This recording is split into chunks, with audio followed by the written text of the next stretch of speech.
Shalom Ubracha, nous commençons aujourd'hui une nouvelle Masechet Chagiga.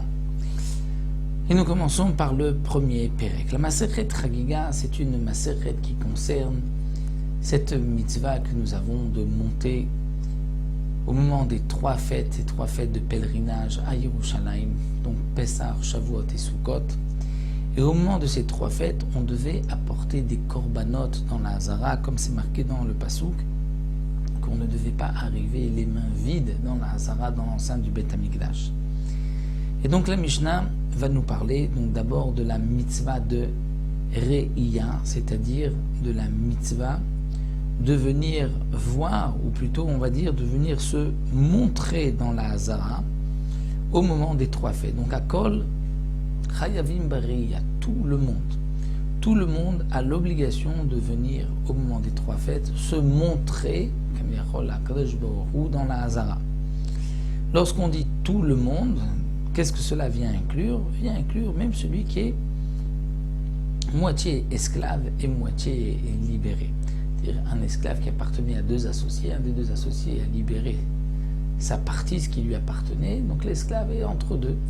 Il est ni esclave, ni homme libre, et bien lui, malgré tout, il aura une mitzvah, une obligation de se rendre à Yerushalayim. La halakha n'est pas ainsi, précise le Barthénora que le moitié esclave, moitié libre n'a pas d'obligation de Re'iyah, de venir se montrer dans la Hazara.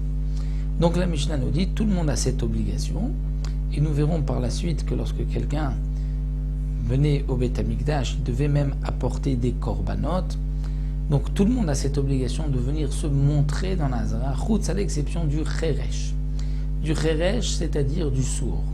Même si il parle, même si il n'est sourd que d'une oreille, eh bien, il en est dispensé. On apprend cela d'un passouk. De même, choté vekatan. Choté, un homme qui est fou, qui a perdu la raison, ou un enfant, donc ils n'ont pas d'obligation de par eux-mêmes, ils n'ont pas suffisamment de conscience, de responsabilité. Mais pour les enfants, nous verrons que même si lui, l'enfant, n'a pas d'obligation de mitzvah, puisqu'il n'a pas encore atteint l'âge de la bar mitzvah, malgré tout, son père a une obligation de chinour et de le faire monter avec lui. Et si l'enfant peut attraper la main de son père et monter à Yerushalayim, donc de Yerushalayim jusqu'au Rabbah, même si jusqu'à Yerushalayim il ne peut pas faire la marche à pied, il sera dans une charrette, mais de Yerushalayim jusqu'au Rabbah il peut marcher à pied, son père a l'obligation de l'amener pour l'initier au mitzvot. De même, nous poursuit le Tana de la Mishnah, donc Tumtum, voici ceux qui sont dispensés, Tumtum Vandroginos Venashim. Donc on va commencer d'abord par la femme. La femme n'a pas d'obligation de monter à Yerushalayim au moment des trois fêtes, parce que dans la Torah c'est marqué Irei Kol Zechura, tout mal. Les femmes n'ont pas cette obligation. Puisque les femmes n'ont pas cette obligation, donc le Tumtum et Androgynos non plus n'ont pas d'obligation. C'est quoi Tumtum et Androgynos? C'est ceux qui, Tumtum c'est celui où on ne sait pas si c'est un homme ou une femme, et Androgynos c'est celui qui est à la fois homme et femme, eux sont dispensés, parce qu'ils ne font pas partie de Kol Zechura, de tout est mal. De même, Avadim, les esclaves, Shenan Meshucharim, qui ne sont pas libérés, ils ont le même statut que les femmes, donc un Evet Kenani, et il est dispensé, il ne montera pas au moment des trois fêtes. Achiger, celui qui est boiteux, Asuma, celui qui est aveugle, Acholé, celui qui est malade, Vazaken, ou qui est âgé, et qui ne peut pas se déplacer, puisqu'on apprend Shalosh Regalim, c'est-à-dire trois fois, mais Regalim, Shon Raglaim, il faut pouvoir se déplacer. Donc s'il est malade, vu qu'il ne peut pas se déplacer, il n'est pas tout. Et de même, Misheno Yachol La'alot, celui qui ne peut pas monter, Peraglav avec ses pieds, il est patour. Bon, puisque comme dans lui, on apprend du passouk Shalosh Regalim, c'est marqué Shalosh Raglaim, des pieds.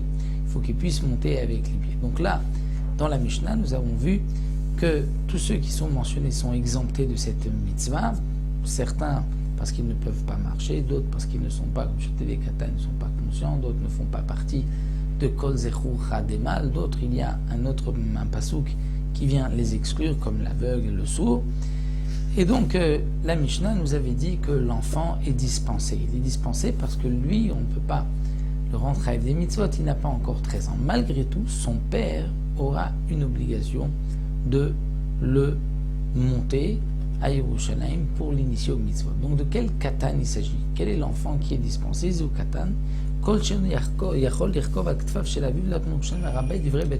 Bet Shammai, c'est l'enfant qui ne pourra pas se mettre sur les épaules de son père et monter de Yerushalayim jusqu'au Rabbait. Pas de sa maison jusqu'à Yerushalayim, mais de Yerushalayim jusqu'à Rabbait. Il est arrivé à Yerushalayim, et de Yerushalayim jusqu'au Rabbait, il ne peut pas être sur les épaules de son père, il est dispensé. C'est-à-dire il n'a même pas de mitzvah de chinour dans ce cas-là d'Ivri Bet Shammai. Bet Hillel omrim non.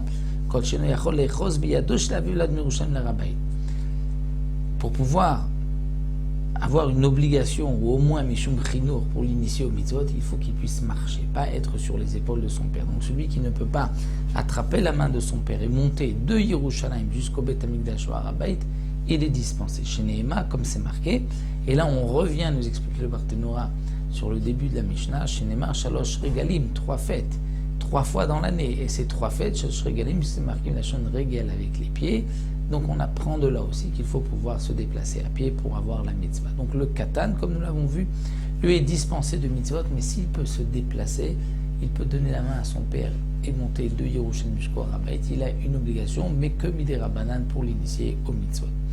Donc voici pour la première mitzvah qui est de venir se montrer dans la Zara ou la Treya, et nous verrons Bezrat Hashem par la suite les korbanot, les sacrifices que chacun d'entre nous doit apporter au moment où on se rend à Yerushalayim au moment des 3 fêtes.